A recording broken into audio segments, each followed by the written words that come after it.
வரும் 25ஆம் தேதி 7 மாவட்டங்களில் கனமழைக்கு வாய்ப்புள்ளதாக சென்னை வானிலை ஆய்வு மையம் அறிவித்துள்ளது.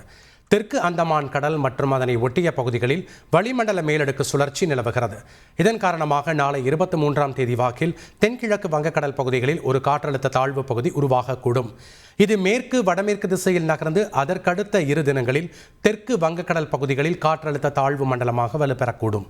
தெற்கு அந்தமான் கடல் பகுதிகளில் இருந்து மன்னார் வளைகுடா வரை ஒரு வளிமண்டல கீழடுக்கு சுழற்சி நிலவுகிறது. தெற்கு கேரளா மற்றும் அதனை ஒட்டிய பகுதிகளின் மேல் ஒரு வளிமண்டல கீழடுக்கு சுழற்சி நிலவுகிறது.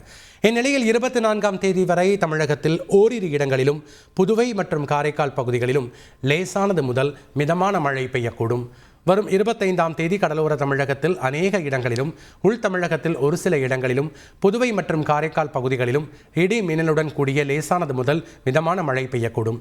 கடலூர், மயிலாடுதுறை, நாகை, திருவாரூர், தஞ்சை, புதுக்கோட்டை, ராமநாதபுரம் மற்றும் காரைக்காலில் ஓரிரு இடங்களில் கனமழை பெய்ய வாய்ப்புள்ளது.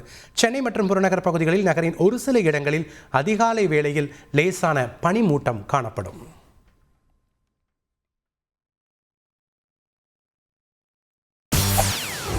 செய்திகளை உடனுக்குடன் தெரிந்து கொள்ள உடனே சப்ஸ்கிரைப் பண்ணுங்க.